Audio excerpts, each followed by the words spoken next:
Alright everyone, welcome back again. We left the room and traveled back to the halls. The superior left to return to her office, no doubt swamped with clerical work. I stopped off by the dormitory to deposit the bedraggled book in my new sleeping quarters. Flora looked highly irritated when I finally made it back to the rectory. I had been worrying about the book, my cell, and that vile sigil all the way there, but my fear was quickly pushed out of my mind by Flora's verbal assault. You said you'd be a few minutes. I'm sorry, I just had to get the superior to help me unlock the door to my old cell. I lifted up the box of supplies and rattled it gently. Oh, fair enough. Well, I brought some parchment. Oh, good. I could have been very embarrassed if I had to make another trip. Flora shrugged and hopped up the stairs to the door. This one's excited to draw. Or paint. She had laid out 2 piles of simple paper. I set the box down between them and began unloading my supplies, inks, gold paint, and a few horsehair brushes. I pulled the chair out and sat down. Flora followed suit. So, where should we start? That's what I was going to ask you. Well, what's a moment from the Bible you'd like to try illuminating? I always like doing the Annunciation, or... That might be a little advanced for me. Oh, well, how about a letter? Just one letter? That's going a bit far in the other direction, don't you think? Not at all. There's a lot you can do with just one letter. Huh? Okay then. What letter would be good to start with? I suppose T is always useful. Or A. Flora snickered. Sure. Let's go with A then. You don't sound particularly enthused. It's a letter. I rummaged around in my box of supplies and produced 2 hardened charcoal stubs. I handed one to Flora, who raised her eyebrows. Where'd you get these? You know, I'm not sure. They got passed to me through the squint whenever I got new supplies. They're much nicer than the ones I usually have. I didn't know what to say to this, so I plowed ahead. I took one of the pieces of paper and began to sketch out a square at the top of the left corner. The paper was rougher and thinner than the parchment I was typically used to. I'd only held paper a few times and never marked it. That's not an A.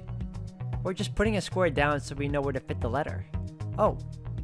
She took up a stick of charcoal and hastily drew a square. It was a bit squiggly. Alright. So, now what I would do is, well, I wasn't really sure how to verbally describe my process, so I instead began to draw. In a quick swoop, I outlined a large A in my square that touched all edges of the square, but left plenty of room for artistic embellishment.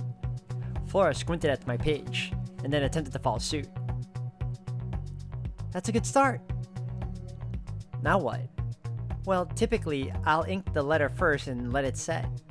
I don't do much of the detail work with the charcoal, it's a bit too thick for that. I peered into my supply box, wiggling my fingers. What color would you like your letter to be? Red? Blue? Why are you talking to me like I'm a weird baby? Am I? Yes. You know I'm almost 20, right? You don't need to do this performance for everything. I wasn't aware that I was performing. Right, I had forgotten just how good Flora was at getting under my skin. My empathy toward her outburst in the Misericorde had overridden my usual distaste for her attitude. Just talk to me normally. This is how I talk to people normally. Come off it. Everything you say is a question, even if you're not actually asking anything. Oh, is that how I come across? We glared at each other for a moment before I eventually started giggling. Just like that. Oh. I laughed too. I couldn't help it. Happily, the tension seemed to have been released. I guess that is how you normally speak. You know, I haven't spoken to many people face to face. Oh, yeah. That makes sense. I feel a bit of an arsehole now. That's quite alright. Red or blue? Blue. I passed her the blue and took the red one for myself, then laid out 2 inkwells in the box. I popped the lid of the mine open, then procured 2 brushes. Flora was struggling to pull the cork out of her bottle of blue ink. Be careful, opening that, it's... She had managed to get the cork out, but in doing so had jostled the bottle forward forcefully. A splash of blue ink landed on her sheet of paper. Here, let me... I reached over and picked her page up, curling it and shaking it in an attempt to get some of the ink back into the bottle of the paper, or the table. I was moderately successful, but there was a blue streak left on the paper. Sorry. It's not a problem.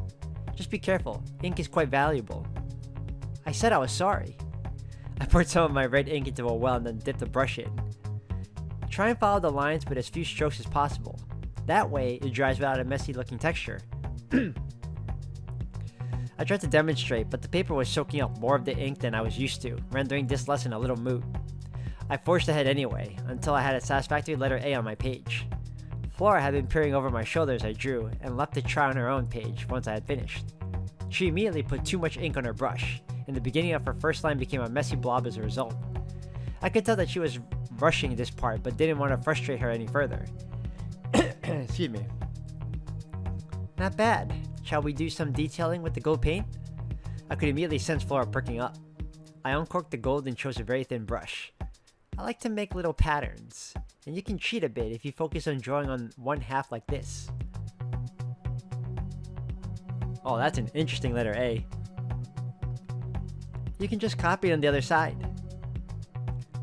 That's still drawing two very detailed things. I don't think that's much of a cheat. Just give it a try.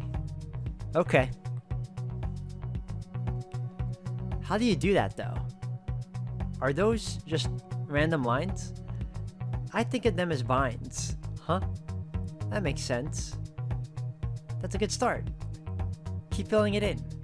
I sat and watched her fill in the square with gold lines. No patterns really ever came together, and I could tell that she wasn't enjoying herself. I tried to avoid staring. I knew that I wouldn't appreciate having my shoulder looked over in my cell, and Flora was liable to bite my head off if I did anything that could be interpreted as condescending. Ugh. So, what got you interested in art? I don't know. Did Catherine draw much? A bit. And she was gonna teach you at one point before? Yep. What sort of things did she paint? Lots. Anything you particularly liked? Sure. You're not helping with your answers, Flora. There was this one she showed me that I really liked. Oh? Yeah, it was her holding some guy's head. What? It was so awesome.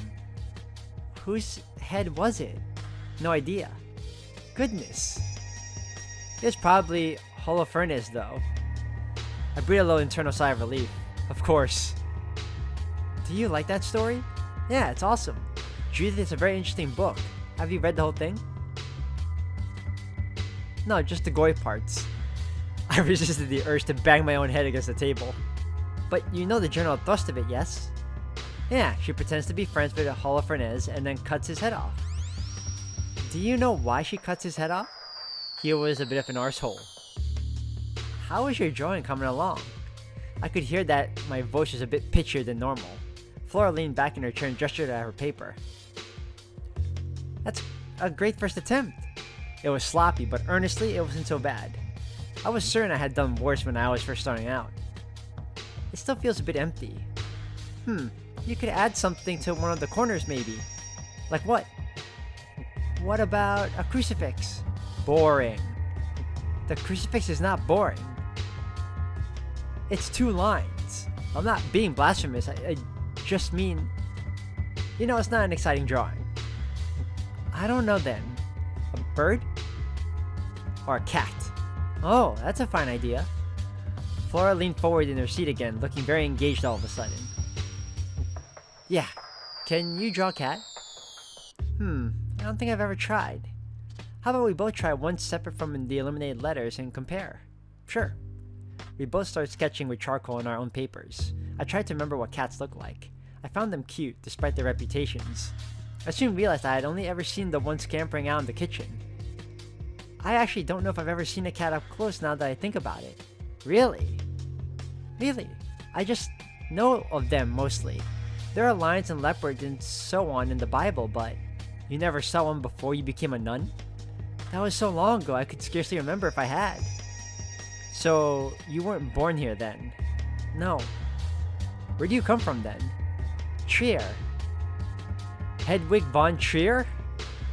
Wow, I never would have guessed from your accent. You sound very English. I have been here most of my life. Yeah, but you're twice as old as I am. Some people's accents stick even when they move. Like Adela. Moira, and Catherine too. First of all, I am not that much older than you. Do you remember much from before you moved? How long ago was it? Almost 20 years ago. Wow. So you were in there for as long as I've been alive. Yes. So you were like 20 before you moved and still lost your accent? I would have been about 5 or 6, thank you very much. Oh. Or, well, 7, 8, or 9 maybe? It would be funny if you brought the accent back for a day or two. Just confuse everyone for a bit. Hello, my name is Edvig. Something like that. I smacked my charcoal down the table in exasperation. My cat drawing is as finished as it was ever going to get. Let's compare our drawings now, shall we? That's not what a cat looks like. I tried my best.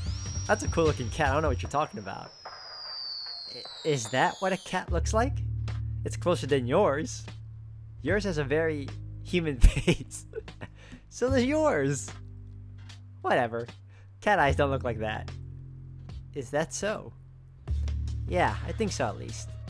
They never sit still long enough for people to draw them. So she tried to draw a cat before. Flora, do you know something about that cat Angel's been chasing for weeks? Look, you have to promise not to tell anyone. I honestly felt relieved. Compared to the secrets I was keeping for Catherine, the Superior, and myself, Flora's request was positively quaint. Of course. It's just a cat. Yes, but nearly everyone else here hates cats. I have to pretend they're vermin too, but he's such a sweet little thing. He? Oh, the cat. His name is Campy. That's unique. Catherine picked it. Oh. Perhaps I was wrong about the simplicity of this promise, but I was tacitly protecting a dead woman's secret as well. The full name's Campinen, or Campien, something like that. She liked fancy classical sounding names a lot.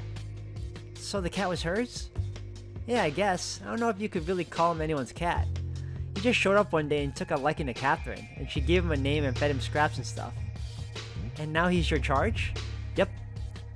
That's sweet. I meant it when I said I need you to promise not to tell anyone. Some of that lot are likely to give Campy a swift kick if he gets too close. I'd be in so much trouble if anyone found out.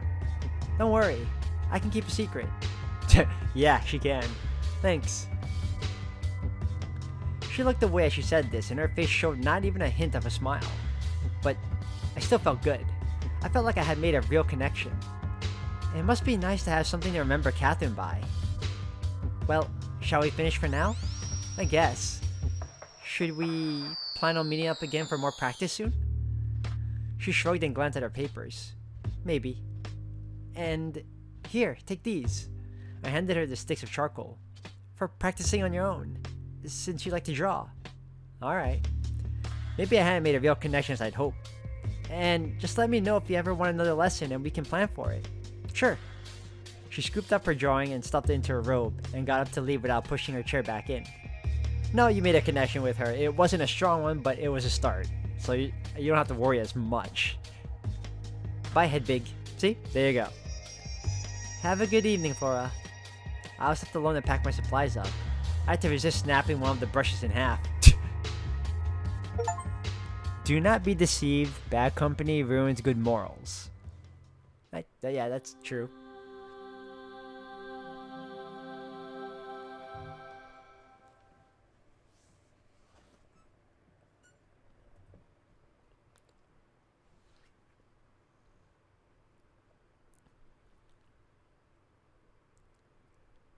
I was completely exhausted by the time I made it to the dormitory. The relatively light art supply box weighed heavy like a millstone going up the stairs. I practically slammed down to my desk as soon as I made it to my room. An early night was the only thing I could think about. I got into my night clothes as fast as I could, as if I was trying to prove to myself that I indeed intended to follow through on the idea. My body was so stiff that even stripping out of my habit felt laborious, and when I bent down to pick my nightdress off of the floor, I wondered if I even had the energy to stand up straight again. I groaned impolitely as I straightened out and let the clothes slip over me. Never again in my life did I want to run or hike. I was ready to sleep. However, as I ran my hands over the mattress in an attempt to straighten out a little, I realized I had forgotten something important. there was still a book on my bed. The copy of the Gospel of Matthew that I had dropped off in a hurry before returning to Flora. As ominous as it was, I was at least glad I hadn't smacked my head into it like I had with the copy of Medea currently underneath the bed. I opened the book. The cover was still slightly damp, and some of the pages had fused together. I thumbed through carefully to the pages that had been opened when I had vomited all of it. The black bile had faded, but it was quite obviously ruined.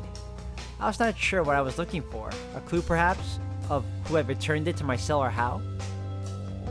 Perhaps some demon had magicked it there through that accursed sigil. Why exactly this devil's nefarious plan included returning books to rooms they had been thrown out of, I had no immediate hypothesis. I turned to the page I had been working on when my time in the cell had been interrupted. Matthew 5:37. As I studied the ruined pages and saw no hidden messages nor threats, my anxiety evaporated. I slammed the book shut and threw it onto the floor with a thud. It was obviously another one of Eustace's pranks, I reasoned. The timing was certainly inconvenient, after the threats her ghost had given me in the Misericorde. I scoffed aloud, with some small hope that she was somehow within earshot. Undoubtedly, if I hadn't knocked her onto her arse and unmasked her that night, this book would have been revealed to me as some portentous moment. She must have stored it in my cell to keep it out of view until whenever suited her little plan. I could just see her casually asking the superior for the key in that infuriatingly flat voice of hers. She probably said she needed something from my shelf at the library. I slammed my fist into my pillow and buried my face in the devote. Devote? Then I remembered something. I pulled myself up on my knees and lifted my pillow. The little strip of black cloth was there. Proof. I reached over the bed for my stocking and stuffed it inside. I couldn't wait to see the look on Eustace's face when I showed her that. If I could find a missing patch on her frock. I laid down feeling satisfied. I imagined profuse apologies over and over, and yet I still went to sleep angry. The morning offices and luncheon passed in a blur the next day. I went through the motions, but my mind was elsewhere. I'd sleepwalked through several days when I had been feeling morose, but today was different. There was a high-pitched whine between my eyes so intense that I had a headache by the end of service. I felt as light as a bee and equally as prone to sting whoever bothered me.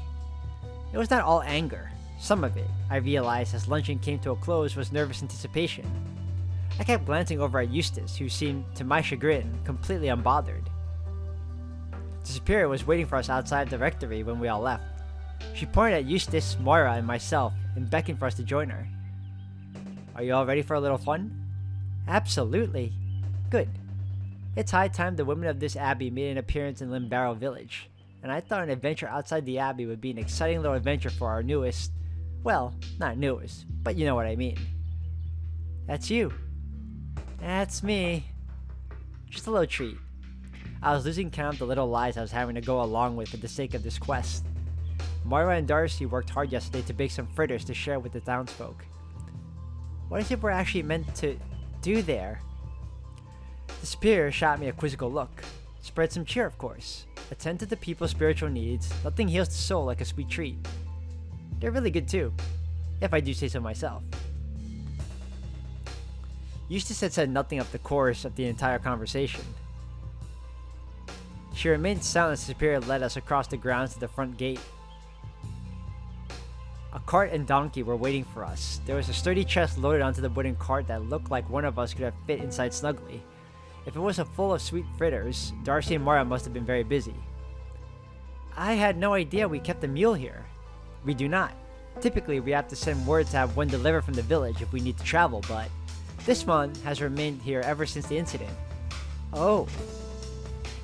This was the donkey and cart that James had been driving when he was last free. Just how many animals was Darcy technically responsible for at this point? Moira stepped into the driver's seat of the cart, leaving me and Eustace to sit facing each other in the back. The superior looked uncharacteristically amused at the sight of us loaded into the vehicle.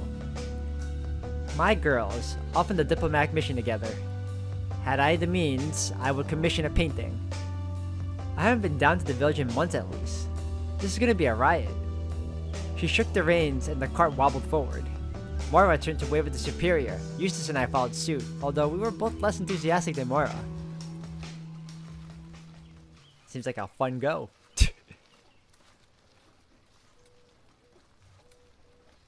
The superior disappeared behind the road as he began to curve downwards. I thought she was coming with us. Figures it's just the three of us just going on our own. I looked ahead and suddenly felt a wave of panic as I realized just how long and winding the path down the mountain was and how far afield I was about to find myself. Stuck in a car with someone I'd rather never speak to again, no less. So, this would be new for you. I suppose it will be. Listen, Eustace, I have no real interest in speaking with you at the moment. You two, let's not fight, eh? Let's pretend all our little problems only exist in the Abbey and out here we're just traveling missionaries. Or brave soldiers on patrol. No. Or adventurous outlaws. Hedwig, I owe you an apology. More than one. She sighed and adjusted how she was sitting. She rested her forehead in her hands and looked at the floor of the cart. I should have said something yesterday, but I was indisposed. So, I'm sorry this took so long, first of all. And I apologize for, well, you know. Remind me. I felt strangely powerful. I folded my arms. I'm sorry that I dressed up as a ghost. I'm sorry I tried to scare you. I went a bit far. You did it more than once. Yes. How? Why? I mean, it was so elaborate. Well, I am a sacrist. I saw the suit of armor and thought, well, this could be a good for a lark. What on earth for? Some lark? It's Abbey tradition to do some sort of hazing prank. I just got carried away. That is so petty. Petty and cruel. Even if it was appropriate to haze nuns, which it's not, why couldn't you be nicer? Aren't there any nice pranks? You're right. What about, I don't know, a surprise feast or a gift? Something along those lines. I won't argue with you. You could have just said boo, perhaps. That would still be a touch mean-spirited, but you killed a goat for your own entertainment. Eustace shook her head. I did not kill a goat. That is entirely in your imagination. I saw it plainly. Anything you saw like that was a trick of the mind, I promise. So I'm mad, is that it? No, it happens to everyone. In a heightened emotional state, you'll often see things that conform to your expectations. Or fears, as it were. Excuse me. That's ridiculous. It's true. Did you know there's a mosque in Turkey where worshippers believe they see a ghost of a young woman in the shadows? It sounds ridiculous, but so many people have claimed to have seen her, it could hardly be an accident. They all see a girl wearing a crown. I don't particularly care what they're up to in Turkey. Eustace let out a heavy sigh. Look, the point is, sometimes people see things that aren't there that feel very real. I promise you that I did not kill a goat. I may have been nasty to you, but I would not have killed an innocent animal just to scare you. So, there was no goat at all? I did not kill a goat in front of you. I would not do that. But you would dress up as a ghost. Yes. And wave a flaming sword around. Yes, when you put it that way, it does sound rather a cruel joke. How did you even light the sword on fire? I brushed the blade with oil and held it up to a torch. That's all. I looked her dead in the eyes. She matched my gaze for a moment before the cart hit a bump and her glasses were knocked askew. Moira was chuckling softly. Whoops, sorry, I'm not very good at this. Eustace rearranged her glasses inside. I don't always have a perfect grasp of how people might react to things I say or do. Sometimes I run with an idea that isn't as clever as I think it is, or speak my mind to people who weren't interested in my input. I'm sure you've noticed that I can be rather inscrutable. I was gonna say flat, but I'll take inscrutable. Eustace is Eustace. Yes. Thank you, Moira. See? At any rate, I would really like to put this behind us. We have to work together after all. Will you accept my apology? For what? Eustace was approaching this request as if my acquiescence was a guaranteed, but I did not respond in kind. I felt vindictive, more vindictive than I had felt in my entire life. She looked surprised I hadn't budged. For my pranks, I said, and my behavior in general, I suppose, which, as you say, can be inscrutable. I'll do my best to change that. Does that include moving my things around? Perhaps putting things in my cell to find later? What? I found it. The copy of Matthew I dropped out the window the night you were watching me in my cell. Hedwig, I do not know what you're talking about. You have no reason to lie about this anymore. I saw you in your ridiculous costume the very night in my cell, I could see you in the grass. I was not there. My temper flared, and I let out an embarrassing noise somewhere between a groan and a shriek. I pulled up my frock and pulled the piece of cloth that I found outside the abbey out somewhat awkwardly. Eustace looked utterly nonplussed. I found this out there. Who could have been but you? Any one of us? A drifter? A soldier marching past the abbey who got his cloak stuck on a branch that just so happened to coincide with one woman's mad delusion months later? It could have been anyone, Hedwig. But it wasn't me. Why should I believe you? After what you did the other night. You... I could feel myself turning scarlet as I spluttered. I noticed Mara shrinking in her seat ahead of us, and I suddenly felt very embarrassed. Are you gonna hit me again? No. No, of course not. Alright. Well, you could if you wanted to. I don't want to. Ah, well that's good. She rubbed her cheek. It did hurt quite a bit. I felt horrible now. I looked towards the back of the car for a while, watching the road move beneath us. I'm sorry, truly. And you promise that you haven't left any mysterious books for me anywhere? I did not put that book in your cell. I haven't ever been in your cell at all, as a matter of fact. I looked back towards Eustace. She was holding a hand out to me as she had the faintest hint of a pleading look in her eye. I was not sure what to do.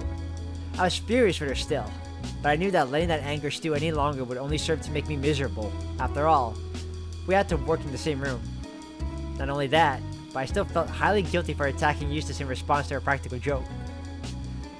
Justified or not, it was not a response that had ever been in my repertoire, and I very much wanted to never feel compelled to violence ever again. I wanted to bury those feelings deep in the ground forever. I was still mulling over my response when a pair of fritters appeared in front of my face. Would these help? Eustace and I both looked over at Mora, whose back was still turned to us as she watched the road ahead. She had reached one arm behind her, two tasty-looking pastries held like Adela's cards between her fingers. I tucked the little black cloth I had been waving in Eustace's face back into my stocking and sighed. Just wondering. Eustace and I both took one. I nibbled at it and instantly felt at peace. Wow, these are good. They were supposed to all be for the village, but I stuck a few away for the trip. I'm glad you did. I could hear Mara crunching in her own fritter. Oh, so am I now. Goodness, these are some lucky people we're about to visit. I thought you didn't like Limbarrow, Mara. Oh, I have my criticisms. You just took another bite for pastry. I suppose we all do. Catherine most of all. I thought she would have approved of this gesture. Oh, she would have done it. She would have just complained a lot beforehand. And after.